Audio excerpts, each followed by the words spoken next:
জামাতি বিএনপি করে।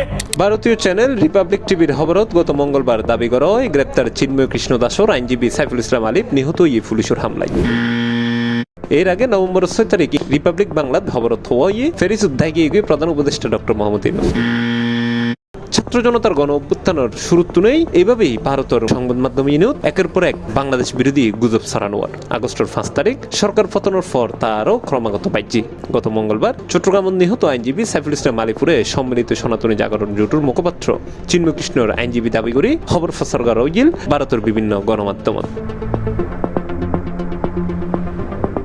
এমনকি ভারতীয় মিডিয়া ও সোশ্যাল মিডিয়ার এসব গুজবত হান দিয়ে বুলগুড়ি বসে বিশ্বের অন্যতম বার্তা সংস্থা রয়টার্স যেটা এক পুলিশ কর্মকর্তার বরাত দিয়ে সাইফুলের সাবেক ইস্কন নেতা চিন্ময় কৃষ্ণ দাসর আইনজীবী হিসেবে উল্লেখ করা হয়েছিল। অবশ্য আলিফ হত্যার ঘটনায় ব্রিটিশ সংবাদ সংস্থা রয়টার্স তার প্রতিবেদনত হন পুলিশ কর্মকর্তার ফোঁয়ারে হতানো হয়েই তার বরাত দিয়ে মন্তব্য ছাপানো বলে দাবি করছে চট্টগ্রাম মেট্রোপলিটন পুলিশ সিএমপি। পরে রয়টার্স তার প্রতিবেদনত সেই অংশগান মুছে ফেলে এবং প্রতিবেদনের নিচুর অংশ এই বিষয়গান উল্লেখ করে যায়।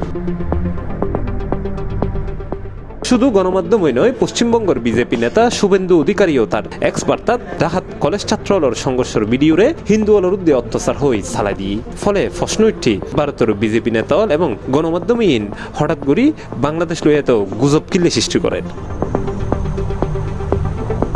ইতিমধ্যেই দেশি বিদেশি মিডিয়ার এসব গুজব রুক্ত প্রধান উপদেষ্টার উত্তন উগ্র ফ্যাক্ট চেকিং সেল গঠন করা হয়ে ফেসবুকত এসব বিষয়ে নিয়মিত আপডেট দিয়ে যাত তারা। এমনকি ভারতোত্তন সৃষ্ট এসব গুজবের নিন্দা জানাই তথ্য উপদেষ্টা নাহিদ ইসলামও। পাশাপাশি হাজগরিচলের বাংলাদেশের বিভিন্ন ফ্যাক্ট চেকিং প্রতিষ্ঠানও। তবে এইসব গুজবের ব্যাপারে অবশ্যই সাবধান এবং আরও বেশি সচেতন দরকার বাংলাদেশের মাইনসুত্তন।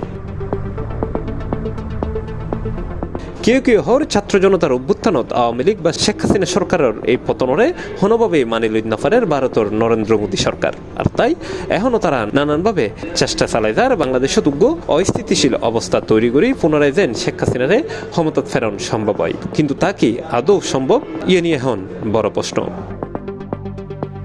C+ TV, Chittagong.